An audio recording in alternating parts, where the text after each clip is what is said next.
Subscribe first because stories like this aren't just drama. They're lessons wrapped in chaos. And trust me, this one is going to hit hard. My name is Jason and I thought I had handled almost every kind of insult and betrayal in life. Until this one night. The party was supposed to be casual. A few friends, drinks, music, some laughter. Nothing big. But nothing good ever starts at a small party, does it? She was there. My girlfriend Vanessa. I had been with her for almost 4 years. Calm, composed, beautiful, and sharp when she wanted to be. But that night, Vanessa decided to show everyone just how little respect she had for me. It started subtly, little remarks, tiny dicks. I ignored them, but then it escalated. Someone asked her about me in front of everyone, and that's when it happened. You know, she said, her voice loud enough for everyone to hear. Dating Jason was a mistake. The room froze. Her words lingered sharp and cutting, slicing through the background chatter like a knife. I felt a twinge of embarrassment, but only for a second because I realized something. She wasn't just joking. She wasn't being sarcastic. She was declaring me less than in front of everyone. She wanted laughter. She wanted shock. And most importantly, she wanted to humiliate me. I smiled slowly, calmly, letting the moment stretch. Is that really what you think? I asked softly with a tone that drew every eye to me. Vanessa's smirk faltered just slightly. Well, everyone knows. I leaned forward, eyes locked on hers, and spoke clearly enough for the entire room to hear. You may think I'm a mistake, Vanessa, but the truth is I'm the one who stood by you, supported you, and never gave up when everyone else walked away. That makes me the standard. And if anyone here wants to know what loyalty, patience, and integrity look like, they can watch me right now. The room went quiet. People shifted uncomfortably, not expecting me to respond like that. Vanessa's friends exchanged glances, realizing the dynamic had changed instantly. Her smirk vanished completely. She hadn't expected me to confront her publicly, not with anger, not with humiliation, but with truth. And in that moment, I knew the evening wasn't just about a party anymore. It was about setting the record straight, claiming my space, and showing that respect isn't given. It's earned. Vanessa blinked momentarily speechless as the room absorbed my words. The laughter she had been hoping for never came. Instead, I could feel the weight of everyone's attention. All eyes shifting between us, and the energy of the party started to change. She tried to recover with a nervous laugh. Oh, come on, Jason. I was just joking. Don't take it so seriously, she said, her voice trembling slightly. I shook my head, still calm, still controlled. Not joking, I replied. Not even close. You think calling someone a mistake in front of their friends is harmless, but words like that reveal a lot more about the speaker than the person they're talking about. The subtle tension was thick.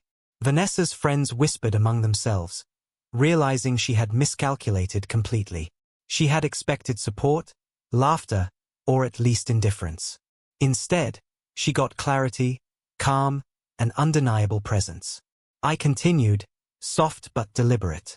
You see, Vanessa, I've made mistakes in my life, but standing here owning my truth and holding my dignity, that isn't a mistake. That's a choice, and some lessons need to be learned the hard way.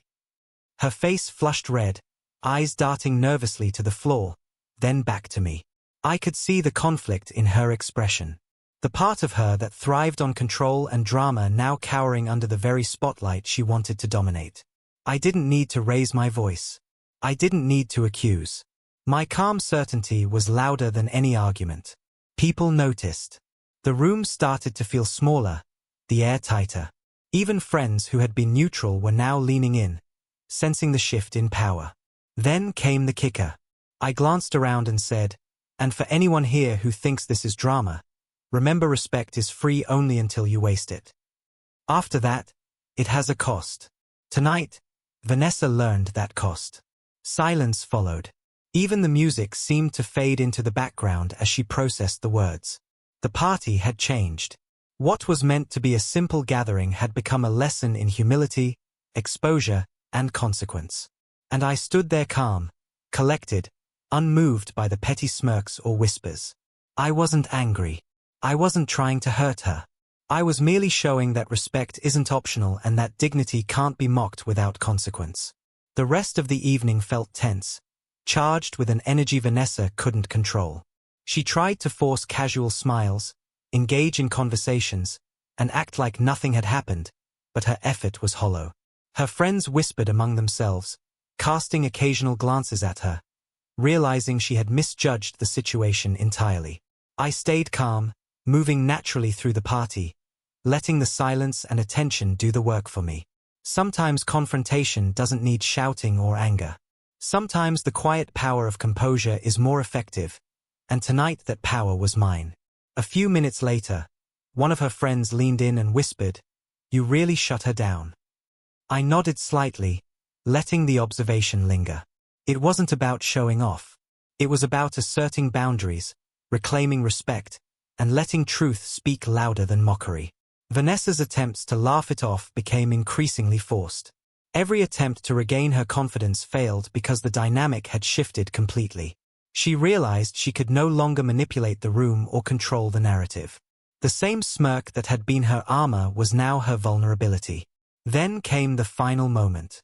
As I prepared to leave, I leaned slightly toward her and said softly but clearly, "Next time, think before you make someone a joke. Respect isn't optional. It's earned.